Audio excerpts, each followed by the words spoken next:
नमस्कार दोस्तों, मैं गोविंद प्रसाद केवट, जिला उपाध्यक्ष वीआईपी पार्टी कैमूर बिहार से। दोस्तों, आज मैं निषाद समाज के ऊपर एक मुद्दा है जिसके ऊपर मैं बात करूंगा। जिस तरह से आप लोगों ने यूट्यूब के माध्यम से देखा होगा, यही बिहार के उत्तरी बिहार के साहेबगंज के विधायक राजू सिंह, इन्होंने हमारे नेताजी यानी वीआईपी पार्टी के सुप्रीमो सन अमला मुकेश सहनी जी को खरीदने की बात बोला। दोस्तों, वह सहनी जी को खरीदने को बात नहीं बोला है, वह पूरे निषाद समाज को खरीदने के लिए कहा है। सोचो जरा उसकी औकात कितना हो गया है कि वो पूरे निषाद समाज को खरीदने को बोल रहा है। और निषाद समाज लोग कहता है कि चुप रहे। क्यों निषाद समाज चुप रहे? निषाद समाज को कोई खरीदने और बिक्री करने की बात करे और निषाद समाज चुप रहेगा? दोस्तों, निषाद समाज को सोचना है। जिस दिन विधायक नहीं था तो नेताजी के आगे पाछे घूम रहा था, और टिकट जब मिल गया, ये विधायक बन गया, तो ये अपने आप को शेर समझने लगा। ये शेर नहीं है दोस्तों, ये शेर नहीं है, ये सियार का जैसा काम कर रहा है। शेर का मतलब ये नहीं होता है कि किसी को खरीदने बिक्री करने की बात करें। और सहनी जी की बात रहा, वो बोलते हैं कि सहनी जी हमेशा खरीद और बिक्री करने की बात बोलते हैं, तो सत्य बोलते हैं। क्यों नहीं सत्य बोलते हैं? क्योंकि उन्होंने अपने मेहनत करके इनको विधायक बनाया, और बीजेपी पार्टी ने क्या किया? खरीद लिया, इनके पार्टी को तोड़ दिया। क्यों? जानते हैं, बीजेपी पार्टी का यही रणनीति है कि तोड़ो, फोड़ो और राज करो, जिस तरह से कूटनीति होता है। तो दोस्तों, मैं ये कहना चाहता हूं कि जो हमारे नेताजी को खरीदने की बात कर रहा है, वो मैं गोविंद प्रसाद केवट, जिला उपाध्यक्ष वीआईपी पार्टी की ओर से मैं कहता हूं कि राजू सिंह, तुम्हारा क्या औकात है? तुम्हारा कितना कीमत है? अगर तुम अपना कीमत बता दो तो निषाद समाज खरीदने के लिए हजारों के तादाद में तुम्हारे पास पहुंच जाएंगे और तुम्हें खरीद सकते हैं, खरीद लेंगे। मगर तुम ऐसा नहीं करते हो। क्यों करते हो? किसके बल पर उछलते हो? किसके बल पर उछलते हो?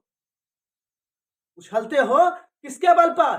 यही ना कि बीजेपी पार्टी तुम्हारा साथ देगा। अरे, बीजेपी पार्टी वैसी पार्टी है, किसी की नहीं है। जानते हो, जब दूध में मक्खी पड़ जाती है तो लिकार का फेंकने का काम करता है, उसी तरह से यह बीजेपी पार्टी काम करती है। जिस दिन तुम्हारा काम निकल जाएगा ना, तुमको लात मारकर भगा देगी और तुमको अपने पास रखेगी नहीं। तुम्हारे जैसा विधायक हजार को मिलेंगे, उसको हजार को कैंडिडेट मिलेंगे, मगर तुम, यह देन है विधायक बनने का, तो बीजेपी वीआईपी पार्टी का देन है। और तुमने वीआईपी पार्टी का सुप्रीमो को खरीदने की बात करते हो।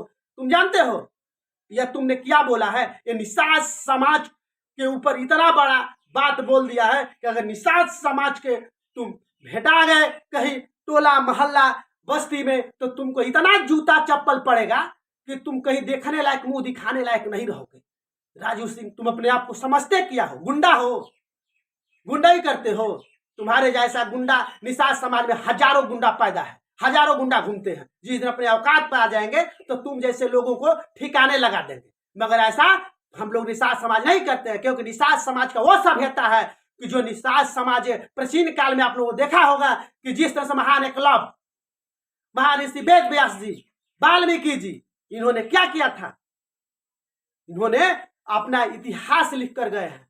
राजा गुहराज निषाद, जिनकी मित्रता हमारे प्रभु श्री राम जी से था, तो उन्होंने भी मित्रता की। मगर तुमने ये सब पर ध्यान नहीं दिया। तुमने सिर्फ आ गया औकात पर, और छोटे लोग औकात की बात करते हो। तुम तो पहले कहते हो कि अपने आप को अमीर हैं। क्या अमीर हो? यही अमीरी है।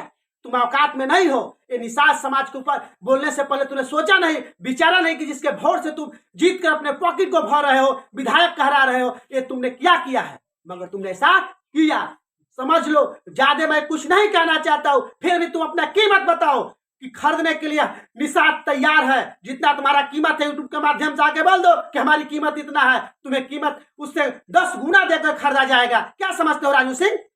तुम्हारे जैसा विधायक हमारे नेताजी के जूता साफ करते हैं, आगे पीछे घूमते हैं, और तुम क्या चीज हो? तुम्हारे पास कोई औकात नहीं है। औकात अपनी बता कर दिखाओ।